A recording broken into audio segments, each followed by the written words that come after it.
kita dengarkan cerita Timun Mas, cerita anak dari Jawa Tengah. Pada zaman dulu kala, hiduplah sepasang suami istri. Mereka adalah petani yang tinggal di sebuah desa di dekat hutan. Mereka hidup bahagia. Sayangnya, mereka belum dikaruniai seorang anak. Setiap hari mereka berdoa kepada Yang Maha Kuasa agar segera dikaruniai seorang anak. Suatu hari, seorang raksasa melewati tempat tinggal mereka. Raksasa itu kemudian memberi sebuah biji mentimun. Tanamlah biji ini, nanti kau akan mendapatkan seorang anak perempuan, kata raksasa. Terima kasih raksasa, kata suami istri itu. Tetapi ada syaratnya. Pada saat usianya 17 tahun, kalian harus serahkan anak itu kepadaku, saut raksasa. Tanpa pikir panjang, mereka segera menerima biji itu dan menyetujuinya. Suami istri itu kemudian menanam biji mentimun itu. Setiap hari mereka merawatnya dengan baik. Beberapa bulan kemudian, tumbuhlah sebuah mentimun yang berwarna keemasan. Buah mentimun itu semakin lama semakin besar dan berat. Ketika masak, mereka memetiknya. Dengan hati-hati, buah itu pun mereka potong. Betapa terkejutnya mereka, karena di dalam mentimun itu ada seorang anak bayi perempuan yang cantik dan lucu. Tahun demi tahun berlalu, Timun Mas tumbuh menjadi gadis yang cantik jelita. Kedua orang tuanya sangat bangga padanya.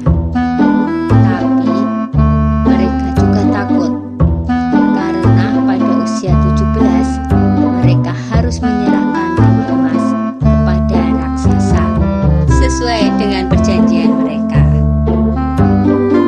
Ketika Timun Emas berumur 17 tahun, si raksasa datang. Pak Tani berkata, "Tunggulah sebentar, Timun Emas sedang bermain. Istriku akan memanggilnya." Lalu ia segera menemui anaknya. "Anakku, ambillah ini," kata Pak Tani sambil menyerahkan sebuah kantong kain. "Ini akan menolongmu melawan si raksasa. Sekarang, larilah secepat mungkin." Timun Mas pun segera melarikan diri. Raksasa segera berlari mengejar Timun Mas. Raksasa semakin dekat. Timun Mas segera mengambil segenggam garam dari kantong kainnya. Lalu, garam itu ditaburkannya ke arah raksasa. Tiba-tiba, muncullah sebuah laut di depan raksasa. Dia terpaksa berenang dengan susah payah.